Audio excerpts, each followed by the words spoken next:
Days is back again for another episode of Domino Effect.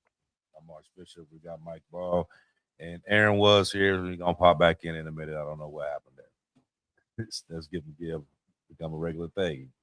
Yep. But what's up, everybody? Glad you was able to tune in. Okay. We got another interesting uh, set of events that we're going to talk about. Seems like everything is changing daily, so it's uh, it's a lot to cover. Being the fact that you see, just Wednesday we had a whole thing, and then between Wednesday and now it's a no a whole another thing that went on since then. So we're going to try to get everybody caught up. Some of the things you may have heard, some of them you may not have heard, but um, our job is to keep you in the know of everything. So that's what we're going to do. In the meantime, before we get started, everybody hit that like button. That's what's going to put us out on the right algorithm and be able to get this out to as many people as possible. Um, so tonight we're going to deal with one of the biggest foreign policy stories that's happening right now, and this whole thing is dealing with this U.S. Iran ceasefire agreement. The Strait of Hormuz sanction relief, nuclear inspections, Israel's reaction, and whether this is actually a real peace deal or whether America is handling Iran more power in the Middle East. But let me get this clear before we start that what we're talking about is nothing dealing with wanting a war to go on. Nobody should actually want war. The real question that we're asking is if peace is a goal, then what price are we paying for it? And is the United States getting on a return for offering this stuff? Because when you look at what Iran appears to be receiving, oil sales, sanctions, access to frozen funds, uh, regional legitimacy, a seat at the table, so to speak, and leverage over the Strait of Hormuz. A lot of people are asking, what exactly is America getting besides promises? Because it seems like that's what's the biggest thing in this 14 points that came out. It seems like there's a whole lot of promises that we're giving on our, a lot of stuff that we're giving out on our end, and we're just getting back promises that we're going to do something like this year. So right before show started, I went and did a little look up real quick to see did anything breaking go on in between times. So it's a few things that happened that I'm gonna actually I'm gonna read this part off of, and then go on. You can comment on whatever you want to comment on, and then we're gonna go on down the line. So they said that yesterday, um, U.S. said Iran had agreed to allow international nuclear inspections. Today, Iran reiterated that the timing and scope of the inspections will only be finalized in a final agreement, while the head of the IAEA said inspections will happen, but the exact timing is still being worked out. So the disagreement isn't whether the inspections matter. The disagreement is when they begin and under what conditions they begin. So a lot of the people are talking now because a lot of the stuff that we're actually giving Iran right now, which is money, lifting sanctions and stuff like this, they're getting immediately. But things like this is having an inspection, and they're like, no, no, no, we're not going to let you do it now until we do a final agreement. So a lot of people are talking like, okay, so why are we giving you this, but you're not giving us anything until after the final thing is done? You know what I mean? So that puts a lot of speculation out there too. So we're gonna dig into that in a minute. Um, Another thing that was breaking was Secretary of State Rubio is continuing meetings in the Gulf allies because many remain worried about the agreement to strengthen Iran financially without fully addressing missiles and nuclear verification. So if America's allies is still, if they still need that reassurance, does that mean that they're not yet convinced that this deal actually protects the overall security of that region? Another thing we're gonna bring up, and Israel says that it intends to maintain troops in southern Lebanon for security reasons, um, despite Iranian objections, and that means that one of the largest disagreements surrounding this broader regional negotiations still remains unsolved.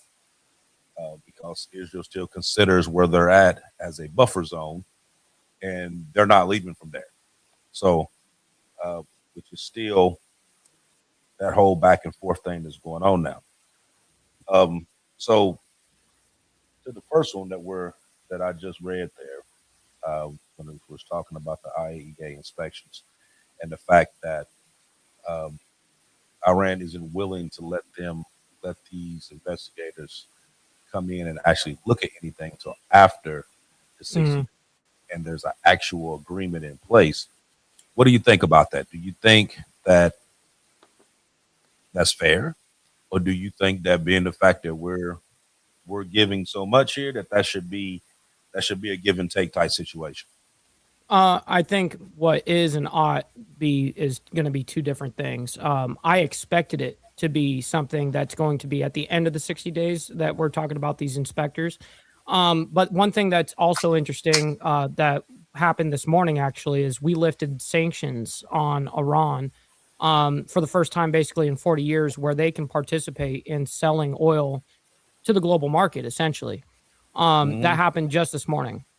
And so there's a lot of different concessions that we're seeing from the United States where we're allowing them to do, it's immediate. Like we're immediately going to do this. We're going to immediately do this.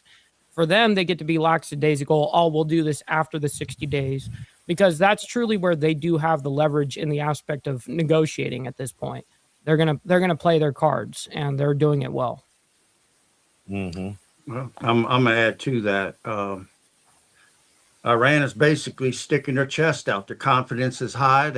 They're acting cocky, and they know that this is their time in history, and they're doing it. They're showing all the third world countries that they took on a superpower, and even though they didn't win a single battle, they won the war, and they're going to get paid for their inconvenience, and they're being allowed to control the strait. So they're walking with their chest stuck out big time. And because we want out of this war so bad, because we may have to fight the Chinese next year, and our munitions have been depleted by the Ukrainian war and by arming the Israelis and fighting Iran right now with our smart munitions and stuff. Um, we've asked the motor companies, Ford, GM, a few other companies, to start building war munitions, but they haven't done it yet. And even if they started today, will we be able to replenish our stockpiles in time to fight China in 2027? I don't think it's physically possible, because this war and the Ukrainian war is going to constantly be a slow drain on our munitions. True. And, you know, but we created the Frankenstein monster. We conceded the straight to him. So the monster's going to be what we made him be, and we got to put up with it, or we got to go back to war. But what is the fascinating thing in history is, I'm gonna say it like this: all trade wars have led to war Hmm. historically. So, do they really want peace right now, or is this just a pretense to eventually get back in to a full scale war?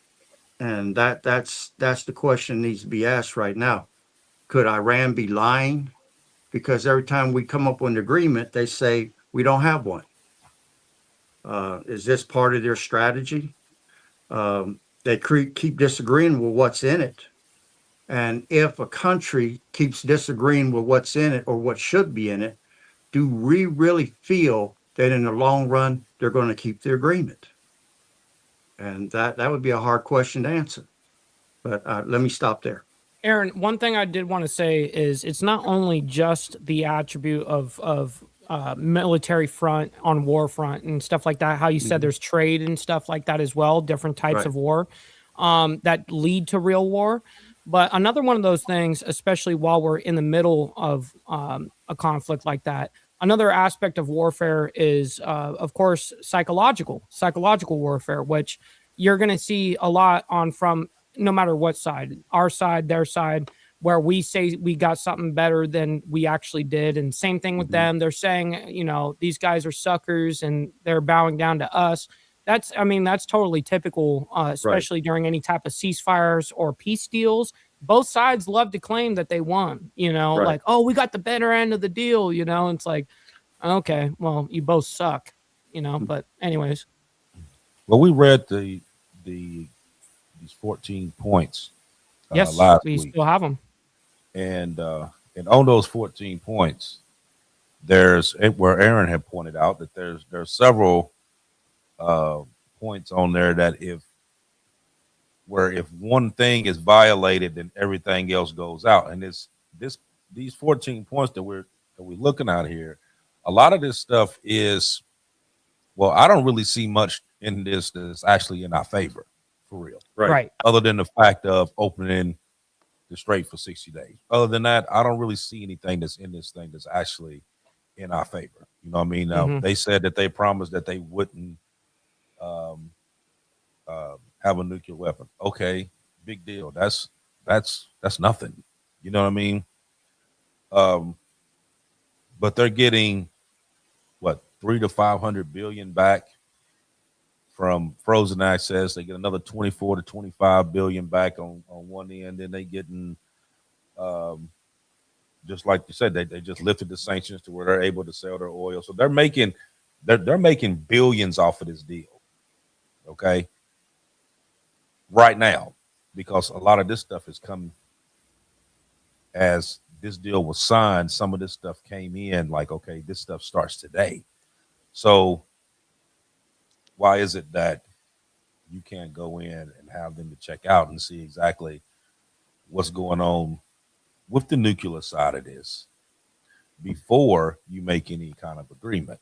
You know what I mean? It kind of seems to me like It's someone is selling backwards. a car and the car looks pretty on the outside, but they won't let you drive it until you sign for it.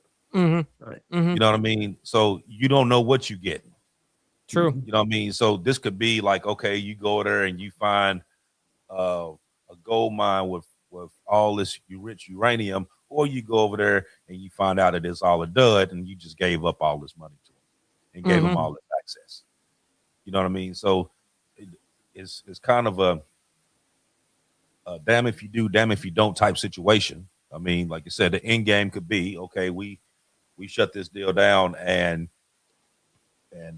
we end up going back to war, which, like I said, people don't want that. But on Of the course other not. hand, you don't want to get screwed either. Right. And that's exactly what this seems like. Like this is a whole power play here. Basically, everybody is getting strengthened up on that end, whether it's political wise or money wise. Everybody's getting built up on this end, and you sitting here just waiting to see what they're willing to let you do. You know what I mean? That don't seem in the terms of fair. You're talking about fairness. That doesn't seem to be where we're on the same playing field when it comes to that. Now we know, like over the weekend, the talks were disrupted for a little bit Yeah. because of the renewed fighting dealing with Israel and Hezbollah over in Lebanon. And Iran's position was basically, how can we talk about peace while Israel is still striking Lebanon and Hezbollah is still involved in this conflict? Um, Now that matters to this agreement, um, not just about, and that part there is not just about nuclear weapons anymore. It is more expanded into Lebanon, Israel, Hezbollah, shipping lanes, the oil markets on that end, sanctions, and that regional security over in that end, which is still kind of up in the air too, because now you making this, the U.S. making this deal with Iran, but these points also where you basically telling Israel what they're not going to do, which that's also another problem because Israel's coming back saying, okay, You made a deal with them. We didn't make no deal with them. So we saying we can do whatever the hell we want to do. Right. Right. We didn't make no deal with them. You Mm-hmm. did. And then I seen one yesterday where they were saying that it was like, we asked you to come here to help us with them. Now you basically trying to side with them, but you want us to just stop what we doing. We're not going to do it. You know what I mean? And I said last week that this was going to be the biggest part of this agreement. Israel had to be able to play right along with it, and they're not going to do that. No, You know what I mean? They're no, not going to that sit fight, back. Oh, that fight runs forever. I mean, right. well, not really, but you know what I mean in the aspect of Hezbollah. They have a little bit more of a grievance than even against their other adversaries because they're neighbors. I mean, direct neighbors, right? And that's the direct hand of Iran, essentially. So there is this animosity between Iran and Hezbollah, but in particular Hezbollah up in Lebanon. So that's going to be, on a military front, that's where we're going to definitely see that there's going to be a breach of, contract or ceasefire, whatever. You're going to see those kind of things on a military front aspect, sure. And we saw it in the first 24 hours. We saw it in the first 48 hours. We saw it in the first 72 hours. I mean, it was kind of nonstop. So this is the very first time in the actually within the last 80 some odd hours where there was somewhat peace, where there wasn't direct, drones or missiles being lobbed. Mm-hmm. Yeah, this whole deal seems hella sketchy to me, and like I said before, because this whole deal seems one-sided. You know what I mean? And it's like, okay, so they getting this sanction relief, they getting this money, they getting, being able to make billions off of this, which they already have. You know what I mean? Since a lot of that's still frozen, but the frozen assets. No, I'm talking about the oil actually going out right now. That's what I'm talking about. That they're making money, yeah, on that for right. sure. Yeah. So they're making money hand over fist right now. You know what I mean? But so you would think that in that scenario, then yeah, they didn't win on that. You know what I mean? Because they are actually being able to do what it is that they wanted to do all along. You know what I mean? And it went from basically a no compliance stance that we put out at first to now, it's like, well, maybe it really ain't that bad if we do this, or, well, we really wasn't looking for regime change, that was kind of part of what some of this stuff was, It's taking that step back, going, right. Oh, well, right. Actually, right. And they're like, well, it really wasn't about the dust that we were really concerned with right now. But when you started this, you said that they were days from being able to have a nuke. Okay. The Strait wasn't even a part of this when this started out. This dealt with civilian Iranians being killed, and the fact that they were within a short period of time of being able to have a nuclear weapon. They were at dirty levels, which is 60%, and they did that on purpose so they can negotiate. The IRGC can negotiate with the United States, and they did that on purpose, which is actually very smart. For them to be at dirty bomb level at 60%, and then be able to negotiate like, hey, we're X amount of time away from getting to 90%, which is weapons grade. Yeah, I think it was very tactical. But the truth is they weren't days away. I love that rhetoric from our side, which is not true. If they were truly at 60%, it takes a lot more time than just a few days to do that. But still. But how was it even proven that it was even 60%? I think that I don't know fully because it wasn't, inspectors that were reporting that. I think that was the IRGC's claim where they were claiming themselves that, hey, we're at 60 and we're basically, this is where we're staying until we figure out another deal. If there's not going to be a deal, then we enrich to 90. Right. So basically talk. Right. I said it. You took my word for it, and that's basically what it was. There was no actual proof of saying like, okay, yes, they do have this. You know what I mean? But even when you had other U.S. officials, actually a couple of them that actually resigned, that said that they didn't have this, but we still making these crazy deals. What was you gonna say, Aaron? Oh, I was just thinking about what you're saying. Both sides, well, all three sides have have intelligence networks, and you got spies out there spying. If they saw papers and took pictures of them and sent them back, that would lead someone to think that they got confirmation, and someone could leak something on purpose to a spy network. So you don't know for sure unless you actually see it. Which is Exactly. true, and none of Yeah, us has seen it legitimately, and right? and So yeah, we're taking their word. and I do want to address what you said earlier about part of us being there is because of the civilians that they killed, which was between 30 to 40,000. They killed their own protesters. I mean, half their country don't like the mullahs and ayatollahs running the country the same way as half our country may not like Trump. But we're not out here murdering them in the street. And right now, the peak group of people that I kind of fear for is not only the protesters that are still inside the country, but the Kurds. They have invaded Iran because we asked them to rise up. Now we asked them under Bush twice to rise up against Iraq, and Iraq tore them up so bad they ran them up into the mountains that extends from Iraq into Iran, and we left them hanging. All we did was enforce a no-fly zone so they couldn't bomb them into non-existence and genocide them. But they've had a hard life living up there. Now they trusted our word again, and they've invaded from the north. And what's going to happen to them now that we didn't quit after we let them invade?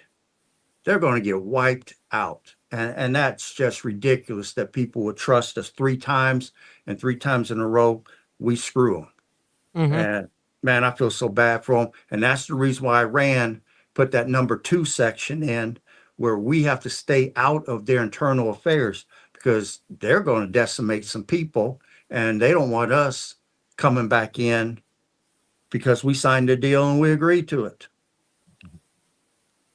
Exactly. Well, Exactly. the sad Because- part about that whole thing is Trump is not even talking about, those protesters being killed anymore. It's not even an aspect of why we're doing anything at this point. And the one thing that I wish and hoped from people is understanding that the number aspect, right? There's 90 million people in Iran, and the truth be told, people are thinking like, oh wow, you got tens and tens of thousands of people dying, tens and tens of thousands of people that are being arrested. Um, I don't know, man. I look at that whole situation, and it's like, if to get a true revolution, to happen there, you need millions of them. Yeah. You can't have 10,000 here, 10,000 there, 10,000 there, 40,000, whatever the case is. You need millions, people to really make a difference where they're going to turn that country over, right? So I think people don't understand the aspect of how big Iran actually is and the different subsects of Iran and how the IRGC runs all of that in like 35 different like quote unquote like states or little different like sections. It's actually very smart, and they built that off of the U.S. invasion of Iraq. They watched that happen. They said that won't happen to us. They watched that happen, and they're like, let's go ahead and change some shit around here. So if our top guys start dying off, we can still fight and we can still shut this down. We can still do this. They had a protocol. We're going to shut down the strait immediately. I mean, that's been their protocol for the last 47 years. Hence why we never actually fucked with them directly in the last 47 years, is because we always knew that was step number 1 for Iran. That's what they're going to do. And that's going to interrupt the globe. And that's exactly what we watched happen, right? Mm-hmm. Oh yeah, absolutely. Now now I know I haven't seen it, so I'm gonna ask you guys. Now the new Ayatollah. Now Sure. I still haven't seen his face yet. You know what I mean? Me Out neither. in public after all this has went on. Now there's been reports that he had got hurt doing some of the Yeah, he's a some guy of the like me strikes or now. whatever. You You don't know, he's an amputee or right, something. You know what I mean? But anyways, right. So they never said whether or not, you know what I mean. Like I said, he could be unalive, and they just saying that he's still there. You don't know. true, You know what I mean, true. because nobody's actually seen him. Every now and again, they'll put out a post and they say that, you know, he made this statement, whatever, but you haven't actually seen the man to even see, like, okay, is he even still alive? You know what I mean? We don't even know. Um, but one of the things that I was thinking about when I was coming up with this, and one of the questions that kept popping in my head was, um, does the U.S. On our standing, are we trying to prevent this war, or are we negotiating power? To And justify war again or something? well, basically, like we're, you know, I know that we don't want to do the war, Mm-hmm. but but the way that we're pushing this stuff here, even though I mean it doesn't take a rocket scientist to realize that what's going on here, but we're actually losing negotiating power. And the reason why I say that is because like we may have reduced the immediate chance of going back to war. Okay. But at the same time, the economic concessions that also reduces a lot of the future leverage that we had on Mhm. them. Yeah. And then the I guess like the ultimate answer would depend on whether Iran fulfills its commitments, because we have to give this up first before they do anything, because that's how this agreement is set up. So if Iran complies, then you know people will say like, you know, that was real smart diplomacy that we did there. We were able to negotiate. We was able to make this happen. But if Iran doesn't comply, then they will say that this was one of the hugest strategic mistakes that we've ever made. You know what I mean? Because it's kind of like we're doing this as like I trust you to do this, but don't mess me over. You know what I'm saying? I'm gonna release this stuff to you as a show of good faith. I'm gonna release these sanctions. We're gonna give you this. We're gonna give you that, but don't hose us over on the end. You know what I mean? Which to some people would actually say, well, you know what? I'm about to take everything that you offering me here, and I'm gonna capitalize on this 60 Mm-hmm. days. I'm gonna make this 60 days count. And then when we get closer, then I'm be like, you know what? After careful consideration, we're just not gonna do this. Yep. Have a good day. You know what I'm saying? Because that's how that's structured. But that's You know what I mean? exactly how it's going to go down too. That's exactly Right. verbatim what's going to happen. You know, and I hear people all the time trying to compare this with the JCPOA and I mean, you really can't. You can't compare these two together. The reason being is because this is mostly dealing with the Strait. This has Yep. really absolute nothing to do with nuclear right now.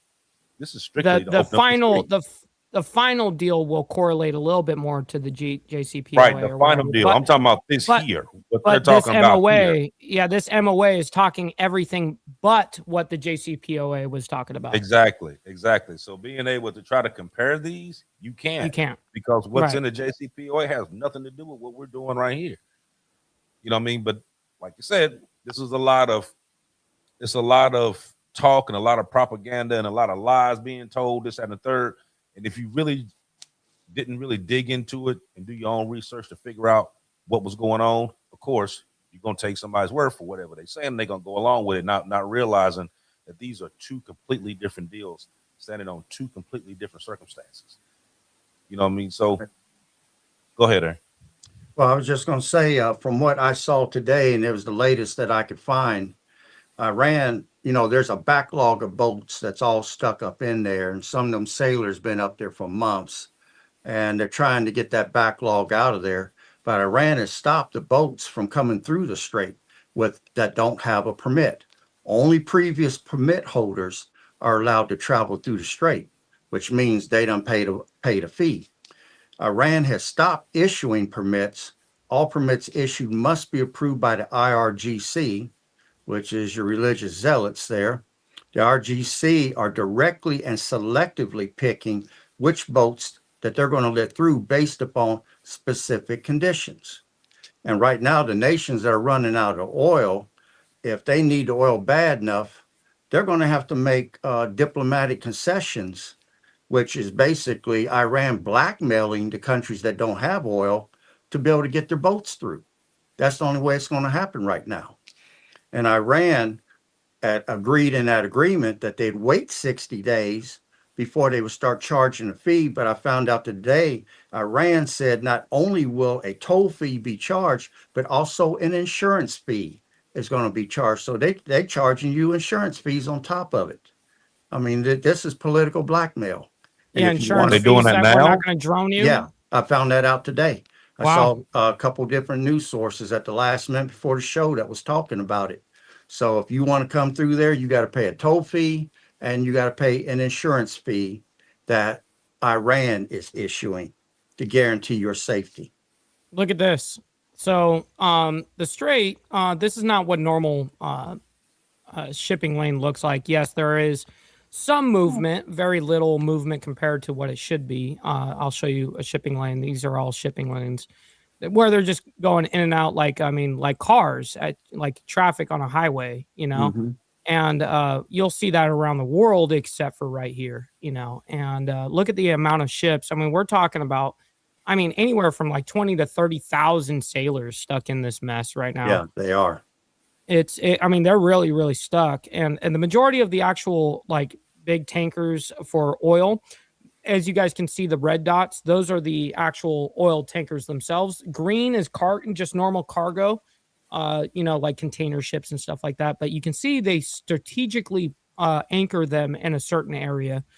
A lot of the stuff that you see arrows moving and stuff, they're not actually moving. They're just anchored or whatever the case is. And it shows that they're moving a little bit. But yeah, I mean, there really isn't that much traffic. And so it's interesting that the people that are going through are selected companies and or ship owners, whatever the case is, that they had paid something, which is the first time I'm hearing it from you, actually, Aaron. Okay. But that's not surprising though, because if it were straight open like that, literally, then you wouldn't see them anchored up like that and not moving at all. They would at least, you'd start seeing some sort of formation to a shipping lane if it was like actually kind of open, but it's not. And I'm gonna add one more thing, based upon what you said earlier, Bishop. It's then came down to an issue of trust. Can the Gulf Coast countries, the GCC, can they trust our security agreements that we can protect their interests and protect them? And right now we've lost that trust. And this deal we made with Iran, we definitely lost it. What they call them? The Saudis are buying protection from the Pakistanis because Pakistan's a nuclear power. So Pakistan's moved troops down to the Saudis. UAE has signed an agreement with China to protect them and their interests. And right now, the GCC in general, they're all trying to find a way to remain relevant, because now that Iran can claim the Strait, they want to build canals, they want to build pipelines through different of their neighbors' countries, so that they can get their oil through without having to pay tolls and ridiculous prices and submit to Iran's blackmail. I mean, Iran not only can can put a price tag on what they're going to charge them, they can limit how much they can sell. And the GCC is scrambling right now after that agreement that we made. We've lost the trust of that region right now. Oh, big I'll time. stop there. I'll stop Big time. If they're looking at and going, hey, we're basically gonna take our kind of contract from the United States and move it on over to you guys. That's a big high tell sign from our own, you know, theoretic allies, recent allies, right? Yeah. You know, yeah. Yeah, it's getting to be a mess. I mean, especially like if you're talking about, Aaron, if that is true that they are being selective about who they're letting into the Strait. You know what I mean? That's not a part of this deal. The deal was it was supposed to be open. Mm-hmm. Right. You know what I mean? So know that they're trying to go through and try to push all the Chinese ships through first? Is that what they're doing? I mean, because that was a deal that they had set up with them. Yeah. So I think with the Strait right here, see how it says in the MOU right here. It says number 4. Let me move us here. Iran agrees to reopen commercial shipping. Traffic is expected to return to pre-war levels within 30 days. So they're doing with that whatever they can. I mean, our this MOU that we signed is stating that they got 30 days to basically do whatever the fuck they kind of want until we reopen it to where it's going to be open to the world.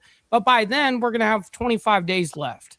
You know what I mean? So 25 days is going to be free flowing passage if everything kind of goes the way it is right this second.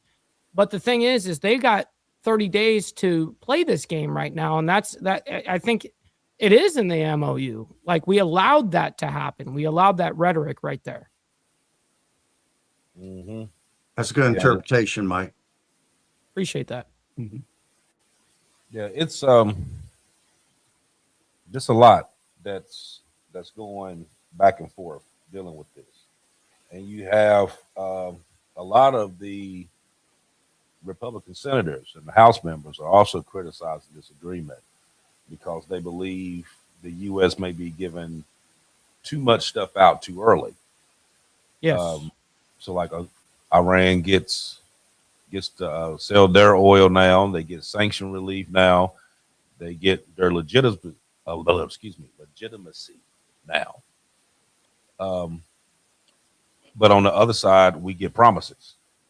Yeah. We get promises, future talks, and partial inspections. I mean, and that's why a lot of these lawmakers are demanding briefings, and they're asking whether Congress should have say before this sanction relief becomes too broad. And you keep hearing the word strategic loss in a lot of these interviews here lately. And now that doesn't mean that the U.S. has lost a battle. It means that a lot of these congressmen believe that America may be losing leverage on that actual negotiating table that they're doing right now, because we're giving out way too much up front and only getting promises and we'll put this on the final paperwork, or we'll give you limited access to this. And you know what I mean, you would think that, okay, if you really wanted this deal, okay, we're gonna give you're gonna give us this, we're gonna give you access to this. Go check, see what you need to get. The only reason why I'm thinking that they're giving limited access dealing with this nuclear is because it's not really there. It's not what they putting it out to be. And they know that if you send those inspectors in there and they see that it's not what they said it was, what you gonna do then? Deals off. Yeah, but I guarantee you Iran is looking at it going, we ain't allowing anybody, no matter what, under any circumstance, to be coming in and inspecting our shit, whether it's at 10%, 60%, 90%. No one's coming in here, you know what I mean, until we get a fucking deal on this shit.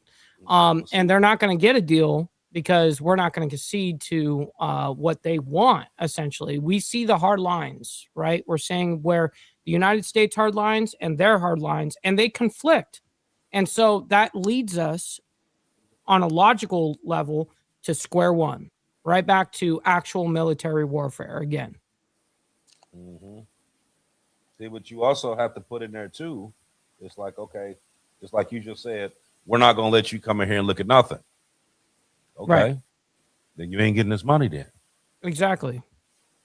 Yep. You know what I mean? Okay. So I'm gonna give you this. You're going to let me see this.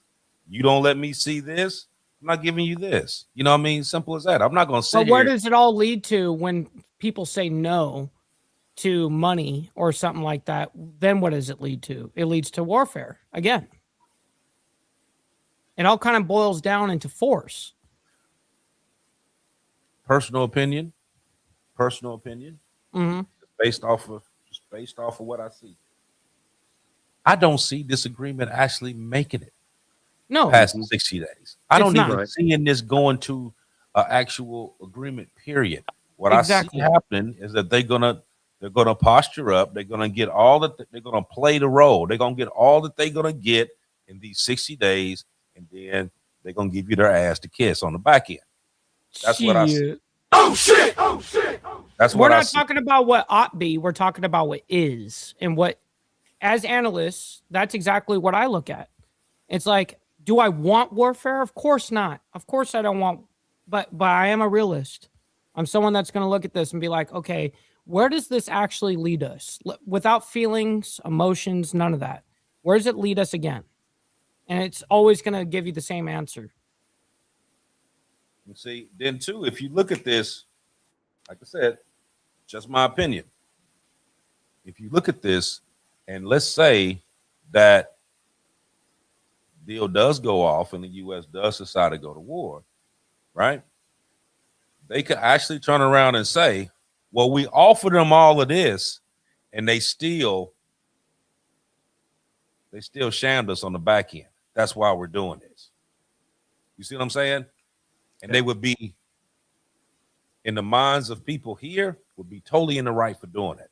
Because okay, so you gave them 300 billion here, you gave them 25 billion here, you release sanctions here, you let them sell their own oil here, and then they turn around and cross you on the back end. So go ahead and do what you want to do. You're gonna have more people that will back you on that end as they are now. You see what I'm getting there? Yeah. So it could go either way. I just don't see this going to no actual full agreement based off of what they have right here. There's no way. No. There's no way. I don't even think the actual Republican Party would even agree to let them go through this right now. No, you're right. You're right. And some Republicans disagree with the war because Israel disagrees with that decision of the MOU. Then you have other America First that are against that kind of, like, where you look at that and it's like, objectively, that doesn't look good for us. Right. And so, the Republicans absolutely are going to look at this and go, no. I mean, this is a very unfavorable war for Trump. Mm-hmm. Because, I would say half of the Republican Party is against it already. Let this go on for a little bit longer and see how many more. Right. Right. And then I heard today on another show that a lot of these Gulf states were actually uniting because they don't feel that the U.S. will actually protect them the way that they promised that they were going to protect them, and they're basically joining forces and starting their own thing to be able to protect themselves. You know what I mean? Which is slowly pushing you out of that region. You know what I mean? Which, if you remember, one of the other points in the previous point plan that they had put out was that they wanted all U.S. bases out of that area, out of that whole region. Now, if these Gulf states come together because they feel that the U.S. is not able to protect them from Iran, then what does that do? Pushes those bases out of those areas. Of course it does. That logically follows, Right. What happens though at that point? You don't have your stronghold there that you normally have. That petrodollar is kaput, and now you on the outside looking in.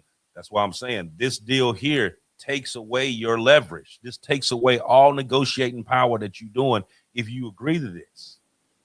You know what I mean? So basically what you're doing is letting the fly tame the horse. You know what I mean? That's exactly what this is. Oh shit! That was a good analogy. Yeah, I'm gonna call Iran the air mafia, because in the area that the mafia controls, they push the police out, or they corrupt the police. The United States is being moved over to the side, and we're willing to pay them to still have a seat at the table. But having a seat at the table don't mean anything. It's who puts the food on the table, who's paying for the food. That means more than just having a seat at the table, because the person paying the cost to be the boss is going to run the show. And right now, We gave too much power over to Iran. We created this Frankenstein monster, and now we got to live with it. Mm-hmm. Right. Now think about I've been sitting here while Aaron was talking here. I was writing down the pros and cons from this Oh deal. boy. Okay, so here's the pros. Oh man. This will prevent a wider Middle East war. Okay. Okay.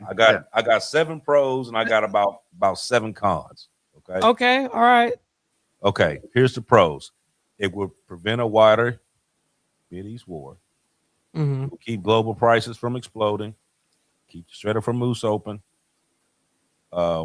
Would bring nuclear inspectors back to Iran partially. Mm-hmm. Reduce immediate risk of U.S. troops and allies, and create a little bit of breathing room for you to make this final agreement. Now, if that works, then people will say that Trump avoided a major war and forced Iran back into talks and ultimately striking an actual deal. Now, here's the cons. You're giving Iran money before any nuclear restrictions are even locked in. You're strengthening Iran's regional influence. You're rewarding Iran for using the Strait of Hormuz as leverage. You're weakening U.S. sanctioning power. You're leaving Israel exposed.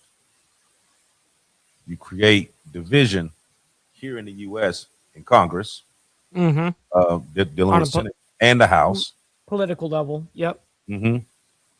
This extra money that you're sending over there, you allowing Iran buying time to be able to, regroup, repurchase stuff that they had already used munitions, whatever. You actually paying for that. You basically giving them money to go back and pay for that.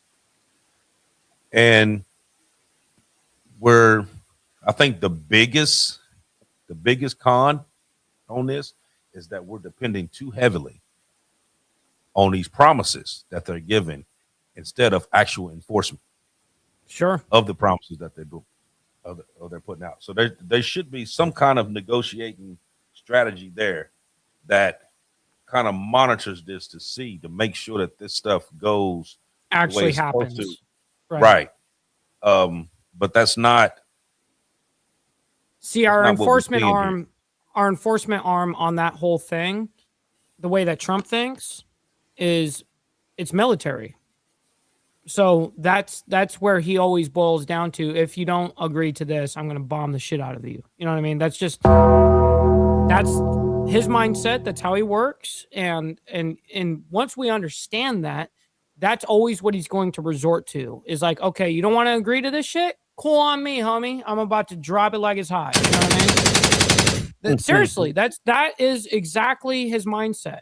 And in some different ways, it can be more influential in different areas of the world. It just so happens that Iran is very unique in their leverage of the strait, because the enforcement of actually shutting down a strait is actually very simple. You just have to threaten it. You don't have to actually even enforce it. And then ship captains and insurance companies are going, yeah, we're not allowing you guys to go through there. Boom, it's shut down. You know what I mean? It's very simple. And for them, they've always known that on a global scale, and so they knew that if anybody attacks us, not just the United States, I mean, anybody that is of significance will shut this shit down. Mm-hmm.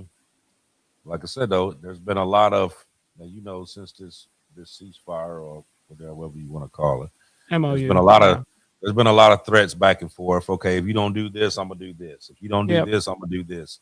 And then, I'm gonna give you 48 hours. I'm gonna give you 2 weeks. I'm gonna give you this. And, everybody talks about this for the next 2 weeks, week, or whatever, however long the time is given. And then you get to that time and I'm like, oh yeah, I'm just gonna take it off, or I'm gonna extend it another 30 days, or I'm gonna take back what I said. I mean, you can't, I understand that part of what you're trying to do, but you do it too often and you back off of it too often. Like To where the you point, threaten too much and you're right, just all bark kind of thing. right. To the point that people call your bluff now because they know that that's what you're going to do. You're going to yap, yap, yap, yap, yap all the way up to that time, and then you're going to back off of it. Well, I would say honestly, objectively, maybe 50% of the time, maybe even a little bit more. But when he does clap back, it does suck for them. You know, I mean, it's decimating. You know, he really does go in there and fuck them up. You know, on a Yeah, military but front.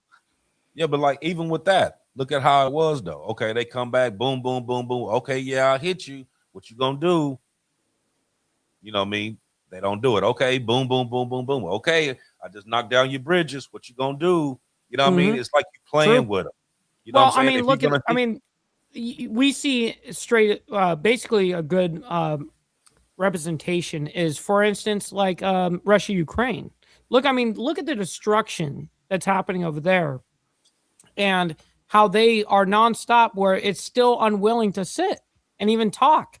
It's kind of the same thing, but again, like I was saying, this is a lot of psychological warfare on top of economic warfare on top of a military warfare. I mean, it's the entire package here. yeah, yeah. That's why I said before. There's a lot to this. You know what I mean? You're not gonna You're not going to win a war behind a desk negotiating, and you're not going to win a war just shooting missiles. That's not going to work either. True. I mean, it's a full range deal. You know what I mean? Now, is that something that we're talking about that we want to happen? Absolutely not. But I do think that if this goes south, that's exactly what you're going to get. You know what I mean? And it's going to be one thing. It's not going to be like a culmination of things. It's going to be one thing that's going to break this whole deal. Shit going to hit the fan. You know what I mean? And then now, at that point, everybody's going to want to hit as hard as they can hit, simply because they're going to feel like on this end that they got played, that they gave you too much, and you gave them your ass to kiss at the end. That's exactly what this deal is looking like. This is not looking like something that's going to be equal. You know what I mean? This is not a balanced deal at all. Nope, it's not. You got anything, Aaron? No. Well, he's got you something to guys show for us too, as well. By the way, Yeah, I know. Yeah, I know he got his little. I know he got his little thing set up there. I just think that at the end of the day, this agreement becomes one or two things. It may become a breakthrough that stops the war, opening shipping lanes, lowers the oil prices, brings Iran nuclear program back under international oversight, which that was what was supposed to have been going on ever since, the JCPOA back in 15. Or it may become a strategic mistake where Iran gets economic relief, gains regional power, and gives up very little in return. The truth is, we don't know yet because the final details aren't fully locked in. They don't even know yet as to what they're going to agree to and what they're not going to agree to. But there's a lot of money that's been passing back and forth. There's a lot of money being made on promises and speculations.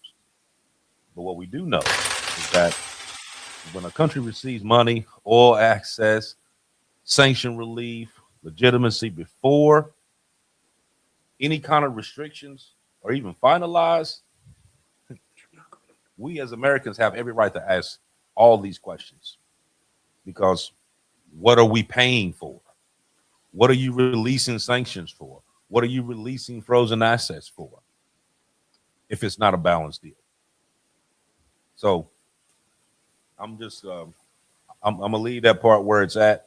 You know what I'm saying? I think we put out enough with that deal just to make you sit back and think about this whole deal. Like this isn't when you look at this, a lot of stuff that we've been seeing on mainstream, they've been kind of pointing this out, trying to make this a a whole political thing, a whole, well, Obama did this and Trump doing this and this. I mean, this ain't really a political type situation. This is a what's going to.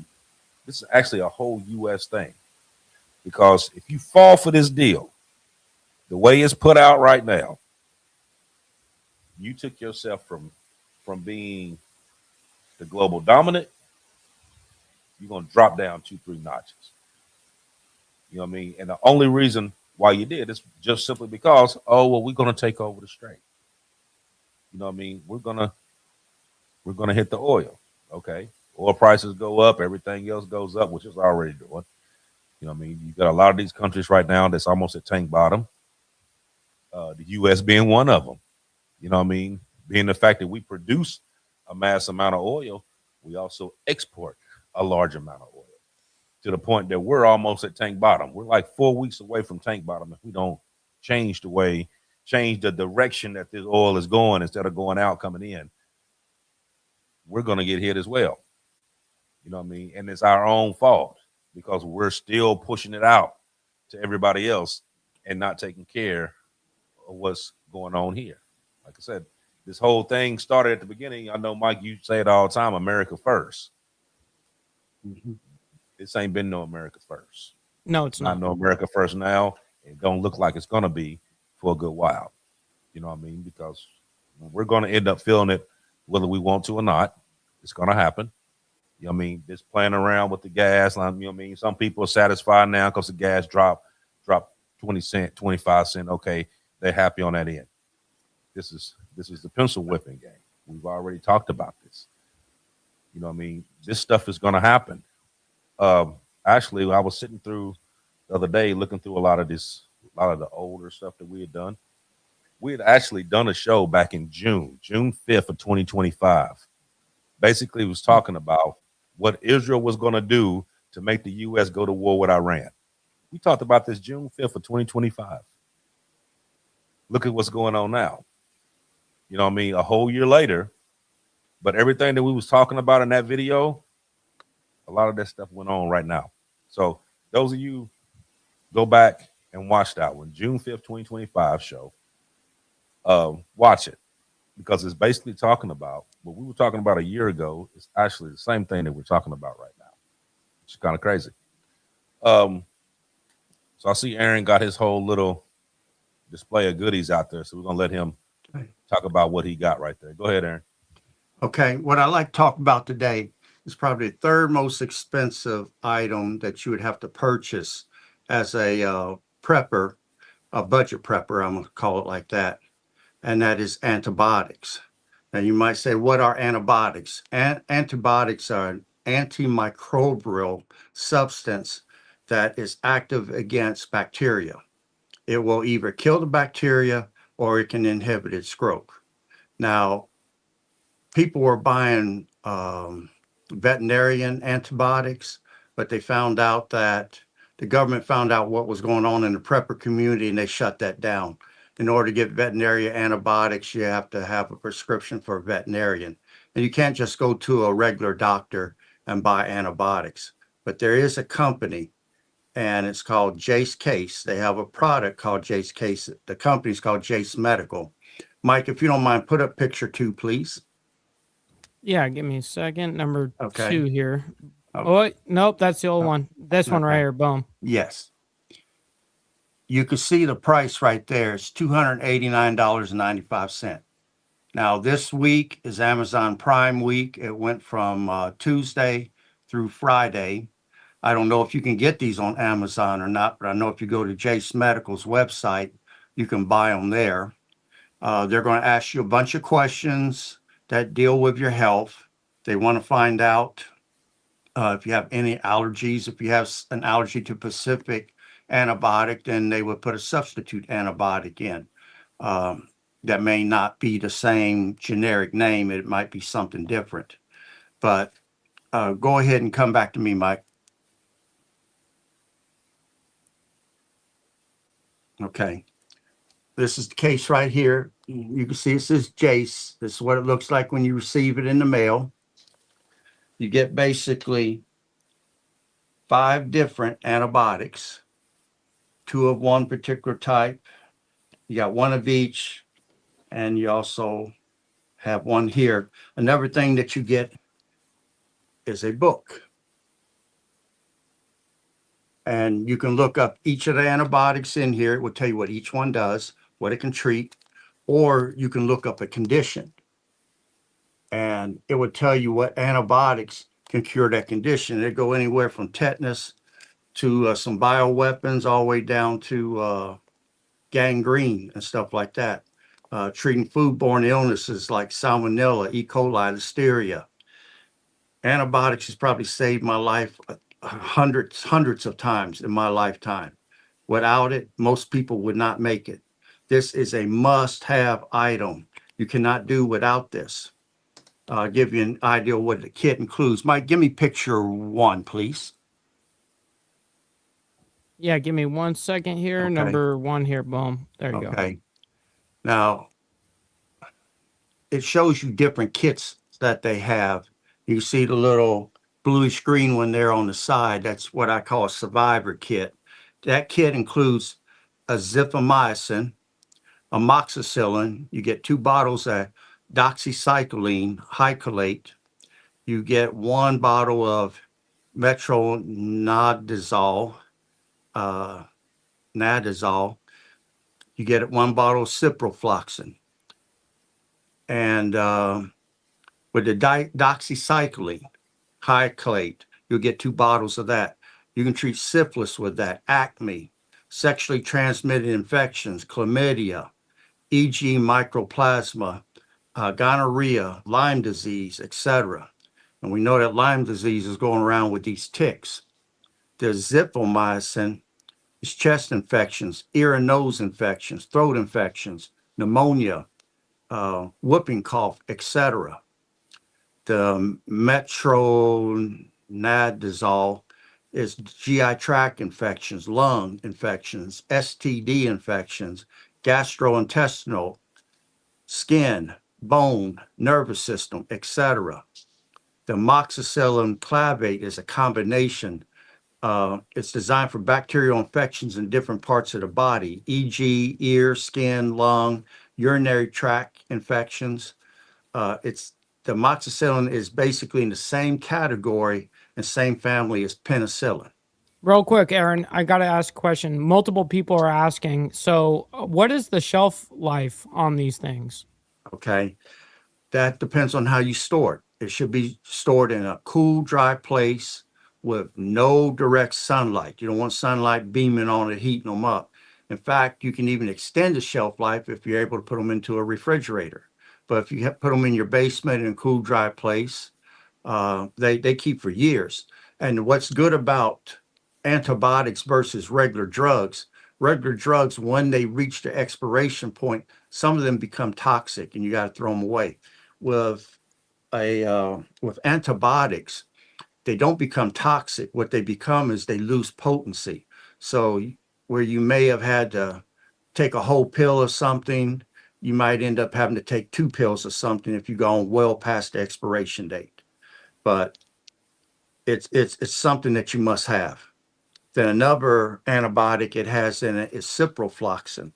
That's for urinary tract infections, anthrax, gastrointestinal infections, sexually transmitted infections, typhoid, joint, both bone and skin infections, etc. Now, they want you to only buy 1 kit a year. So I basically went with the survivor kit the first year. Now I'm up to where I can buy another kit. So sometime this year, I may customize the kit.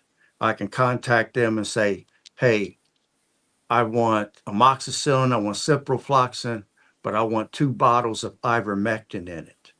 I may have another item that I want to have in it, and I may design my own kit, which they will allow you to do that. You can even do that on the first kit. But for someone that doesn't know what to ask for, you could just basically get a survivor kit and let them pick the antibiotics out for you.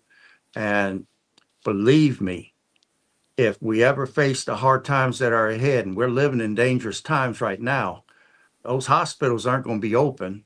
China manufactures 80% at antibiotics. India makes the rest.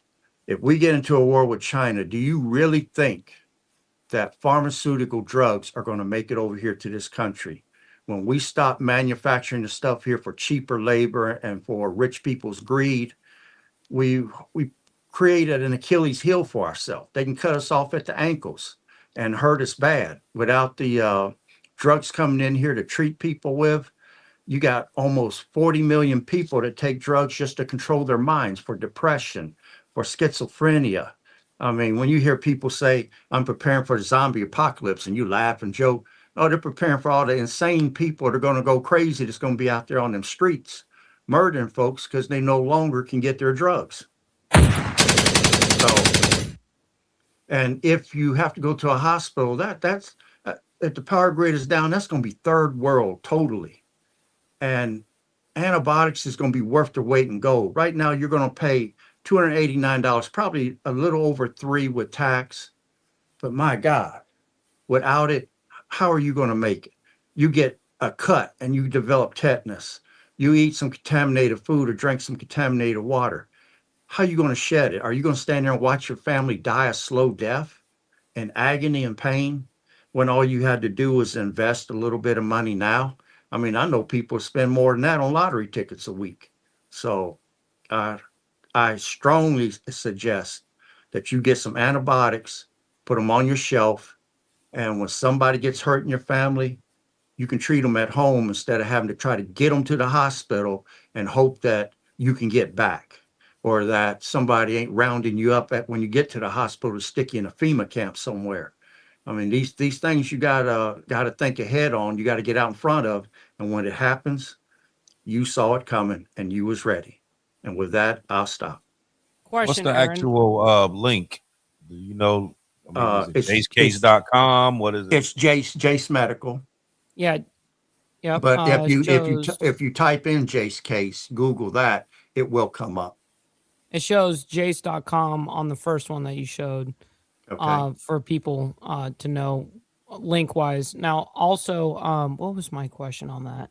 Damn it. Oh, how much did it cost you for the kit that you're presenting? How much did that cost? That kit cost me $250, but that was over a year ago. Now the price is $289.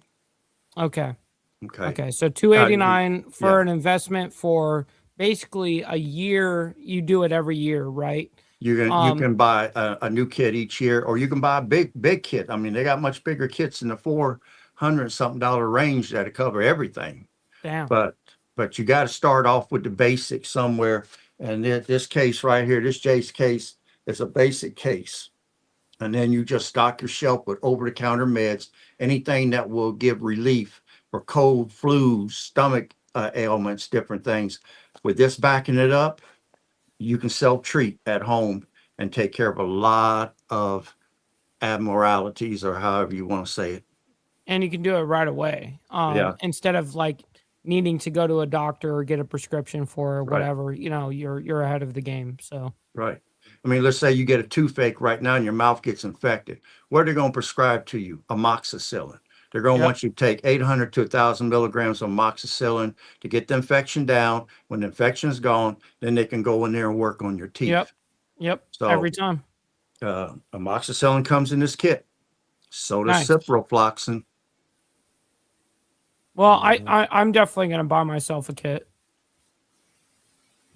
You know, I heard back a while ago. I know they figured it out and then they stopped doing it. A lot of times, people were going to like the feed store and was buying the vitamins and stuff like that they were given to given to like horses and cattle Right. and stuff like that. Right. And they were buying that up because it was the same thing. It was just a different dosage. I'll tell you what the difference is in the vitamins and the what do you call it? The antibiotics. Human antibiotics go through 2 more filtering processes that animal antibiotics don't. Anytime that there's a war, and I learned this during the Bosnian, Serbian, and Croatian conflict, when they got low on meds and they was blowing up the humanitarian help that was coming in there to them, they immediately raided all the veterinarian places because antibiotics for humans, all mammals take the same antibiotics, Right. basically. Right. So, I mean, even whales take the same antibiotics. So, just two more filtering processes difference in human antibiotics and animal antibiotics. And what you will notice is the same labs that make the animal antibiotics make the human antibiotics. Mm. Well, that makes sense. Mhm. That does make sense. Okay. Well, Aaron, we appreciate you like always for bringing this, bringing something else out. I know next week you'll have something else for us to look at. Okay. And Yeah, you're gonna make me spend all this money, man. I don't like this. I'm dedicating each week, like, oh, now I gotta buy this. You got me. You got me, motherfucker. oh yeah. So we're gonna taper the show down for the evening. Like I said, we appreciate everybody that come out. Like always, before you walk out, hit that like button. Like I said, that gets us out on a proper algorithm and get this show out to as many people as possible. That's hitting that like button is the easiest thing to do, but also that helps us more than any super chat or anything else that you can put out, because that gets us out to the people that needs to see this. So, like I said, if you're not familiar what that is, you see the little thumbs up on the bottom there, hit that, or on the chat side, you see the little heart, you hit that and got a little drop down box. You got the little hearts, hit those, mean the same thing, hit them. That's what triggers the algorithm to let them know, like, okay, they're talking about something over there. We need to get this out. Mm-hmm. So, like I said, 7 days, we'll be back again. Appreciate each of you to come out. Those of you that's not on the Facebook group chat, go on the Dominant Effect Facebook group. We got a lot of stuff that we put on there every day. A lot of articles, stuff like that. Go on there. Also, if you hit the little QR code up there, that takes you to the website, which we have a lot of the shows come on there, a lot of the merchandise, stuff like that goes on there. And if you go on there and actually become a subscriber on there, then it opens you up to another section where you're able to see things that you wouldn't normally be able to see on the regular site itself. So go on there and check that out as well. So we'll turn you over to Mike for the closing. Like I said, see you all. Much love to you. And I'll see you all in 7 days. Yeah, man. Well, what an amazing conversation as always. And I can't thank you guys enough for making sure that you guys are hitting that like button, like AB was saying. Thank you guys for your engagement. You guys hitting the subscribe button and engaging on both sides. Listen, Aaron, you're always costing me money. You're a motherfucker. But I appreciate you because you're saving my life. You know what I mean? So, I mean, it also something that I want people to understand, that I think everyone here wants to people to understand, is that you don't need to do everything overnight. You don't need to buy every fucking thing to survive. All generator, this, all in one day. You don't need to do that. It's the idea of like stacking, one little thing at a time. And you got to move at your own pace in the aspect of, your income and your money or whatever. Mhm. So you don't need to do this overnight, but it is smart to get on top of it.